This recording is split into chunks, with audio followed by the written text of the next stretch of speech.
The same type of weapon, utilizing identical technology, can produce dramatically different results when deployed on separate battlefields. In one conflict, it may be hailed as a decisive game changer, fundamentally altering the tactical landscape. Yet in another, it may fail to achieve its expected performance, sometimes becoming almost irrelevant.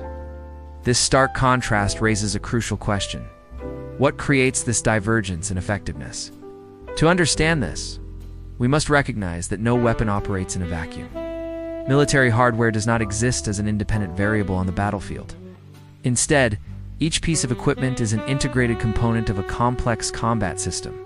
This system includes the personnel who operate it, the tactical doctrine that guides its use, the logistical chain that sustains it, and the physical environment in which it is deployed. When any one of these elements is altered, the weapon's effectiveness invariably changes with it. The first and most tangible factor is the terrain and environment. A weapon system that excels on the open, rolling plains may find its advantages nullified in the close confines of urban warfare. The dense canopy of a jungle or the rugged slopes of a mountain range. In such complex environments, lines of sight are drastically reduced and long-range sensors become obstructed. Mobility, a key strength for many armored vehicles, is severely restricted by narrow streets, rubble, or impassable natural barriers. The technical superiority demonstrated in ideal conditions often fails to translate into a tactical advantage when faced with the unforgiving realities of the physical world. A battlefield is not a controlled laboratory, and the environment always imposes its own stringent limitations. Next, we must consider the human element, the soldiers responsible for operating the equipment. The same weapon, placed in the hands of crews with vastly different levels of training and experience, will yield starkly contrasting outcomes. Effective training goes far beyond basic operations, simply knowing which buttons to press.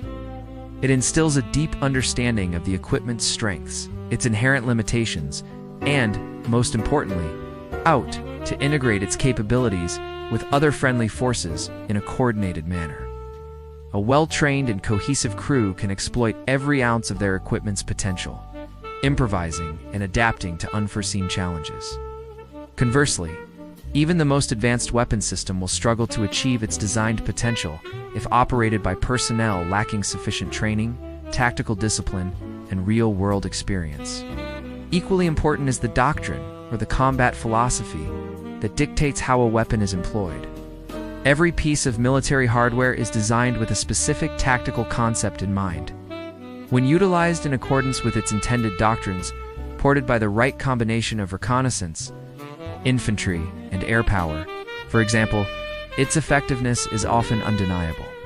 However, if that same weapon is thrust into a different tactical context for which it was not designed, and without the necessary supporting ecosystem, the results can be deeply disappointing.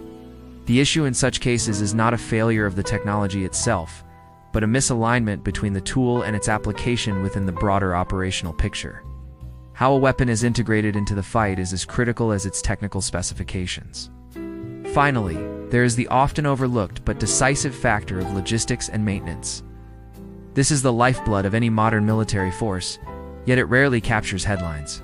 Fuel, ammunition, spare parts, and the skilled technicians needed for repairs are what determine a weapon's ability to operate continuously and effectively.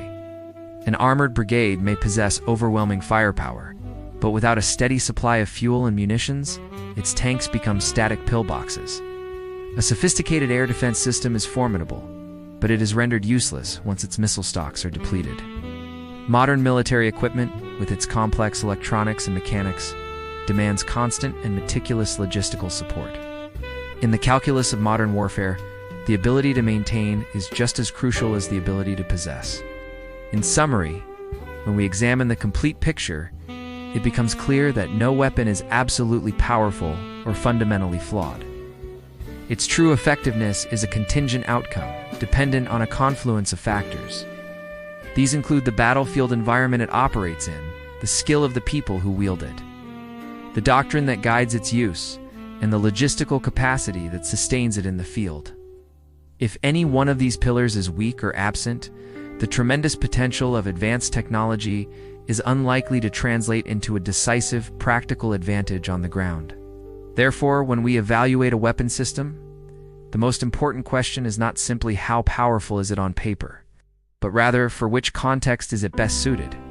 Understanding the complete operational context of the system, not just the hardware, is essential for developing a realistic and nuanced perspective on modern military capabilities. And that is precisely the analytical approach this channel will continue to pursue.